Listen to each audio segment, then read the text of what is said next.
Pemikiran dan dedikasi Soekarno Muda 1926 sampai 1933. Pada pembahasan kali ini, kita akan mempelajari dan memperdalam tentang pemikiran dan dedikasi Soekarno Muda pada kurun waktu 1926 sampai 1933. Periode ini diambil mengingat pada kurun waktu antara tahun 1926 hingga 1933 tersebut, Soekarno mendapatkan banyak pengaruh pemikiran seperti Marxisme, nasionalisme, dan Islamisme yang di masa berikutnya sangat mempengaruhi gagasan-gagasan beliau tentang Indonesia. Tahun 1926 bisa dikatakan sebagai tonggak awal Soekarno terjun di dunia politik dengan mendirikan Algemeen Study Club yang menjadi cikal bakal Partai Nasional Indonesia di kemudian hari. Sementara itu, batasan tahun 1933 diambil pada momentum saat Soekarno dijebloskan ke pengasingan yang ada di Ende Flores, karena dianggap mengancam pemerintahan kolonial saat itu dengan gagasan-gagasan serta sepak terjangnya dalam pergerakan kebangsaan. Tentunya, dalam kurun waktu 1926 hingga 1933 terjadi dinamika yang sangat hebat dalam hidup Soekarno yang sangat penting dan menarik untuk dipelajari, terutama untuk diambil pesan moral serta semangat perjuangannya untuk generasi muda. Chapter 1. Dinamika Pendidikan Politik Soekarno Muda. Konsep pemikiran serta pandangan politik Soekarno Muda sangat dipengaruhi oleh kebudayaan Jawa, Islam, serta konsep pemikiran sosialis yang berkembang pada waktu itu. Hal ini dapat dilihat dari beberapa gagasan Soekarno tentang Marhaenisme, Pancasila, gotong royong, demokrasi terpimpin, dan sosialisme Indonesia. Jika dianalisis lebih dalam, nilai-nilai dasar dari berbagai gagasan yang ada adalah nilai yang ada dalam ajaran Islam, kebudayaan Jawa, serta paham sosialisme. Benang merah dari sebuah gagasan yang ada tersebut adalah bahwa Soekarno sangat menentang adanya praktik penjajahan atau imperialisme di atas tanah ibu pertiwi ini. Pemikiran Soekarno juga pada awalnya sangat dipengaruhi oleh orang-orang terdekatnya. Ia mendapat pemikiran serta pendidikan yang keras dan disiplin oleh ayahnya, Raden Sukemi Sostrodihardjo. Namun, di sisi yang lain, ia juga diajari sifat humanis terhadap makhluk yang tidak berdaya. Ibunya, Ida Ayu Nyoman Rai, memberikan pendidikan kepada Soekarno dengan pengaruh pemikiran Hindu yang penuh dengan kasih sayang serta perilaku yang lemah lembut. Satu sosok terdekat yang tidak bisa dilupakan adalah pengaruh dari pengasuhnya, yakni Sarina. Menurut pengakuan Soekarno, Sarina merupakan wujud dari emansipasi wanita serta nilai-nilai kemanusiaan. Ia sangat mengagumi perilaku dan sifat dari Sarina, meskipun ia hanya sebatas pembantu dalam keluarga Soekarno. Ketiga orang terdekatnya ini nantinya juga mempengaruhi gagasan serta pemikiran Soekarno, terutama di usia belianya. Ia bersekolah pertama kali di Tulung Agung hingga akhirnya ia pindah ke Mojokerto, mengikuti orang tuanya yang ditugaskan di kota tersebut. Di Mojokerto, ayahnya memasukkan Soekarno ke RT Irlande Sul, Sekolah Dasar Bumi Putra, sekolah tempat ia bekerja. Kemudian, pada Juni 1911, Soekarno dipindahkan ke Europese Lage Sul atau ILS, atau Sekolah Dasar Eropa untuk memudahkan diterima di Hogere Barge Sul. Pada tahun 1915, Soekarno telah menyelesaikan pendidikannya di ELS dan berhasil melanjutkan pendidikannya ke HBS di Surabaya, Jawa Timur.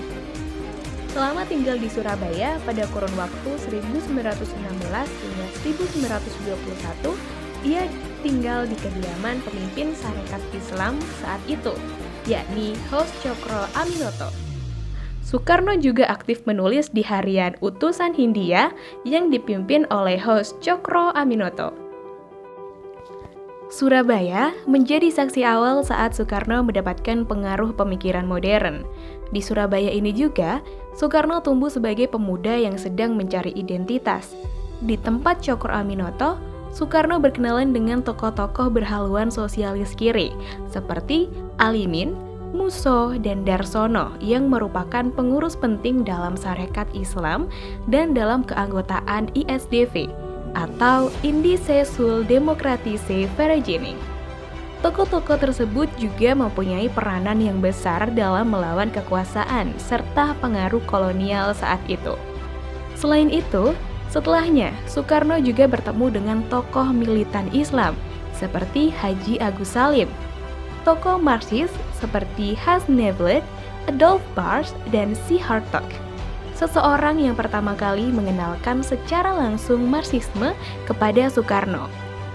Melalui perkenalan dengan tokoh-tokoh besar tersebut, dari sinilah proses sosialisasi pemikiran politik Soekarno pada masa muda terjadi.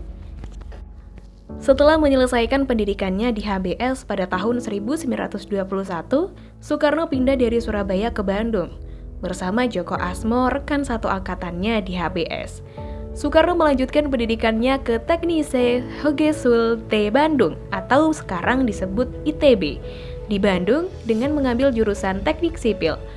Selama menyelesaikan pendidikannya di Bandung, ia tinggal di kediaman H. Sanusi, anggota Sarekat Islam, yang juga merupakan sahabat karib dari host Cokro Aminoto. Bandung mempunyai corak berbeda dengan kota lain.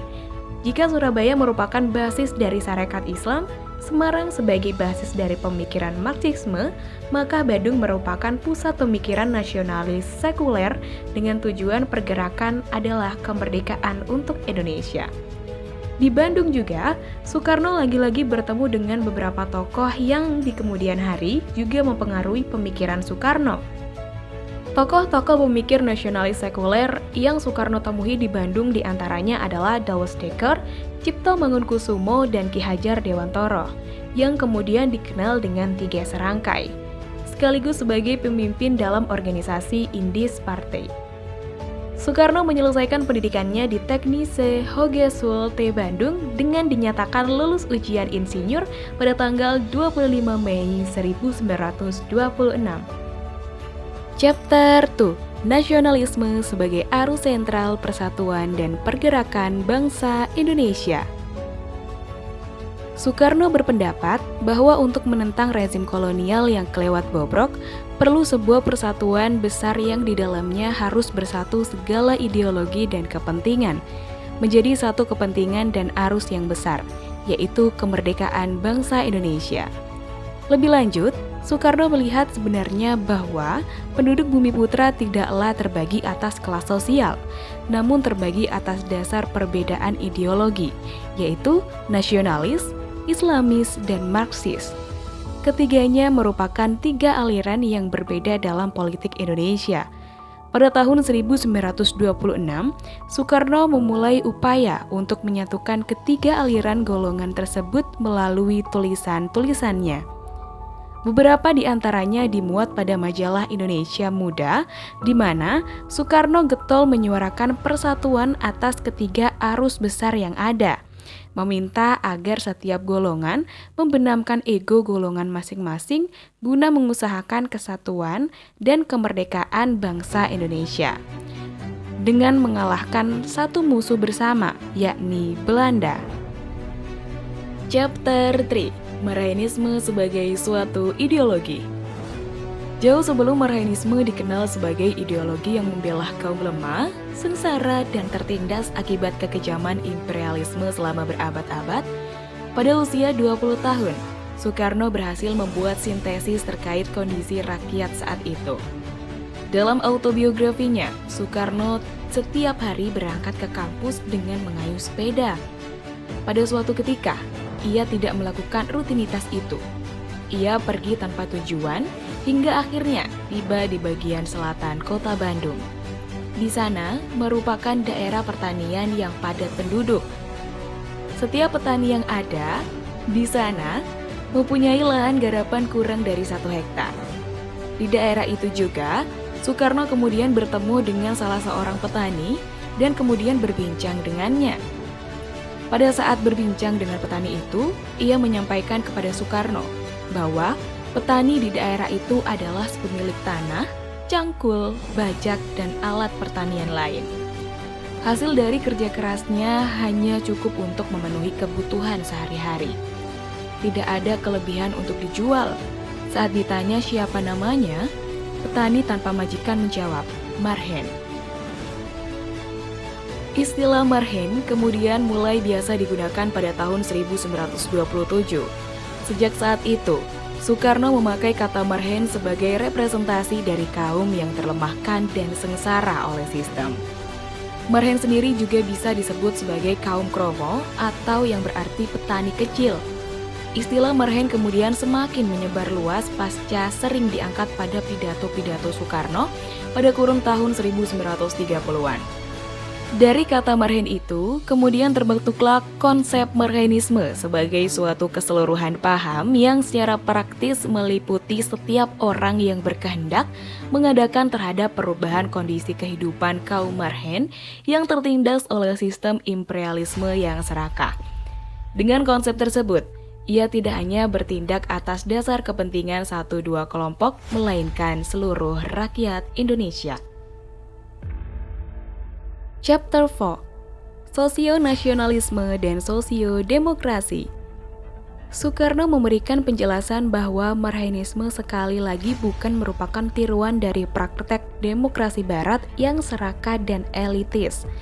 Menurut Soekarno, demokrasi barat sama sekali tidak berorientasi pada perbaikan kondisi kehidupan kaum Marhen sedikitpun, baik secara politik, sosial, maupun ekonomi. Pada proses pembentukan demokrasi di dunia barat, contohnya pada Revolusi Prancis setelah menggulingkan aristokrat, pada bourgeois dengan rakyat duduk di dalam parlemen, akan tetapi di sisi lain keadaan ini memunculkan realita yang lain bahwa kaum proletar akhirnya ditindas, sehingga memunculkan jutaan pengangguran. Soekarno sangat mengecam demokrasi parlementer. Ia berpendapat bahwa sistem yang ada nantinya hanya akan mendatangkan keuntungan dari kaum kapitalis. Akhirnya, sebagai sintesis, tercetuslah konsep sosionasionalisme dan sosiodemokrasi oleh Soekarno. Sosiodemokrasi merupakan suatu konsepsi sistem keterwakilan yang tidak hanya melayani kepentingan elit, tetapi yang lebih fundamental adalah bertujuan untuk memperbaiki nasib dan kondisi rakyat, yakni melayani dan berorientasi pada rakyat. Lebih lanjut, terang Soekarno bahwa sosiodemokrasi mencakup demokrasi di bidang ekonomi dan bidang politik.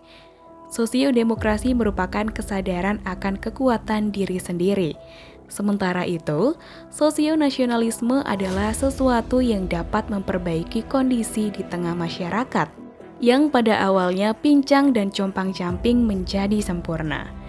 Tidak ada kaum-kaum yang tertindas oleh sistem. Mengakhiri, bagi Soekarno, sosionasionalisme merupakan bentuk lain daripada nasionalisme Marhen. Sifat dari sosionasionalisme ini juga tidak mempunyai sifat keserakahan yang merupakan ciri-ciri nasionalisme barat yang kolonialis. Chapter 5. Algemeen Study Club dan cikal bakal lahirnya Partai Nasional Indonesia. Langkah pertama terjun di dunia perpolitikan Indonesia, Soekarno membuat sebuah wadah studi bernama Algemeen Study Club di Bandung yang merupakan hasil inspirasi dari Indonesia Study Club yang dibentuk oleh Dr. Sutomo. Program dan rencana kerja berorientasi pada kemerdekaan Indonesia yang utuh dan secepatnya mulai tindakan non-kooperatif dengan penguasa kolonial. Hal tersebut semakin diperkuat dengan hadirnya Dr. Cipto Mangunkusumo, seorang tokoh senior yang usianya sudah tidak muda lagi. Dr. Cipto sering hadir dan mengisi diskusi-diskusi yang diselenggarakan oleh ASC. Kehadiran Dr. Cipto inilah yang juga tidak salah lagi menjadi indikasi arah gerak Algemeen Study Club ini sangat radikal dengan nafas nasionalis sekuler. Organisasi ini kemudian menjadi cikal bakal Partai Nasional Indonesia yang didirikan pada 4 Juli 1927. Tepat pada 27 Juli 1927, Soekarno resmi memimpin Organisasi Perserikatan Nasional Indonesia yang pada era berikutnya menjadi Partai Nasional Indonesia atau PNI. Pertemuan yang bermuara pada pemilihan pengurus pertama PNI itu bertempat di rumah Soekarno dan Inggit yang berlokasi di Regenweg nomor 22 Bandung. Di bawah kepemimpinan Soekarno, arah gerak PNI semakin jelas. Dalam kongres yang diadakan pada tanggal 27 hingga 30 Mei 1928, nama perserikatan dalam PNI dirubah menjadi partai. Ya, Partai Nasional Indonesia. Sejak saat itu, PNI menjadi semakin besar dan dikenal. Soekarno yang pada saat itu menjadi ketua pengurus besar PNI sekaligus ketua cabang Bandung hampir tidak menyisakan waktu untuk kegiatan yang lain kecuali untuk mengkampanyekan gagasan dan tujuan PNI. Dalam masa ini, Bandung yang di satu sisi menjadi tempat singgah Soekarno, di sisi lain juga menjadi basis utama Partai Nasional Indonesia. Soekarno tidak membatasi dari golongan maupun anggota PNI. Sehingga pada masa itu, juga banyak dari masa pengikutnya yang berasal dari golongan atau kaum marhen. Chapter 6. Sebuah pledoi dan gagasan politik Soekarno, Indonesia menggugat. Setelah berpindah melakukan kampanye politik dari Bandung ke Solo dan Yogyakarta, akhirnya perjalanan Soekarno menemui babak baru. Aktivitas Soekarno di PNI menyebabkan ditangkap Belanda pada tanggal 29 Desember 1929 di Yogyakarta dan esoknya dipindahkan ke Bandung untuk dijebloskan ke penjara Bancuy. Di sel tahanan ini, Soekarno bersama beberapa rekan juangnya di PNI seperti Gatot Mangkupraja dan Maskun Sumadirja harus mendekam selama 7 bulan sebelum pada akhirnya nasib mereka akan diputuskan dalam peradilan Landrat. Di penjara Bancuy ini juga, Soekarno menulis pledoi pembelaan yang kemudian dikenal dengan Indonesia Menggugat. Dalam pledoi Indonesia Menggugat, ditegaskan bahwa gagasan yang ada di dalamnya bukan semata-mata gagasan dan perasaan Soekarno, akan tetapi gambaran dari perasaan seluruh masyarakat Indonesia bahwa kolonialisme dan imperialisme harus dirobohkan, mengingat syarat utama untuk perbaikan kembali semua susunan kehidupan bangsa Indonesia adalah kemerdekaan nasional. Pledoi yang disampaikan dalam persidangan mampu mengebarkan hadirin yang datang pada peradilan itu. Namun itu semua tidak bisa membebaskan ia dari statusnya sebagai tahanan politik. Pada tahun 1931, ia dipindahkan ke tahanan Sukamiskin dan selama setahun menjalani masa tahanan di sana. Setelah hidup 2 tahun di penjara, yakni penjara Bancuy dan juga Sukamiskin, pada tahun 1932, Soekarno bebas. Chapter 7. Mencapai Indonesia Merdeka, karya terakhir Bung sebelum ke ND. Kebebasan Soekarno harus berakhir setelah ia kembali menuangkan buah gagasan pemikirannya dengan tajuk Mencapai Indonesia Merdeka pada Maret 1933. Gagasan terakhirnya di Bandung tersebut kembali menarik perhatian Belanda. Gagasan ini semakin meluas selepas diangkat dalam majalah Pikiran Rakyat dan Persatuan Indonesia. Substansi dan esensi gagasan ini sebenarnya tidak jauh berbeda dengan nada tulisan dan gagasan Soekarno sebelum-sebelumnya yang juga membahas tentang penderitaan rakyat Indonesia akibat penerapan imperialisme dan kolonialisme dan upaya persatuan Indonesia dalam mencapai kemerdekaan nasional. Ini juga bisa dibilang sebagai lanjutan dari gagasan sebelumnya yang telah disampaikan Soekarno saat di pengadilan Landrat Bandung, yakni Indonesia Menggugat. Kritik yang paling tajam yang terlihat dalam risalah Mencapai Indonesia Merdeka adalah tentang eksploitasi sumber daya alam dan manusia Indonesia yang kejam sehingga mengakibatkan malapetaka dan penderitaan berat penduduk Bumi Putra. Karena karyanya ini, Ia kemudian kembali ditangkap pada tanggal 1 Agustus 1933. Pada 2 Agustus 1933, Soekarno kembali dijebloskan ke penjara Sukamiskin. Setelah serangkaian pemeriksaan pada 14 September 1933, Soekarno harus menjalani hukuman tanpa menjalani peradilan. Dan hukuman yang harus dijalani Soekarno saat itu adalah pembuangan dan pengasingan dari rakyat, internir, dan larangan memasuki daerah-daerah tertentu atau eksternir. Hukuman ini sesuai dengan pasal 37 Peraturan Ketatanegaraan Hindia Belanda. Akhirnya, pada 28 Desember 1933, pemerintah kolonial Belanda mengeluarkan dekret nomor 2Z yang menjelaskan bahwa Soekarno harus menjalani masa pembuangan dan pengasingan di daerah Ende Flores. Sepak terjang Soekarno tidak berhenti meski ia dijebloskan di pengasingan Ende Flores yang jauh dari massa dan pendukungnya. Terlepas masa pengasingan ini, pemikiran dan gagasan Soekarno semakin berkembang dan semakin berorientasi pada kemerdekaan bangsa dan negara Indonesia. Akan tetapi, perlu diingat kembali pada tahun 1926 hingga 1933 ini merupakan salah satu periode paling krusial dalam hal pendidikan politik dan pemikiran Soekarno pada saat usia muda yang akan sangat mempengaruhi arah gerak beliau pada periode setelahnya dalam upaya memerdekakan bangsa Indonesia dan dalam upaya mewujudkan sosialisme Indonesia.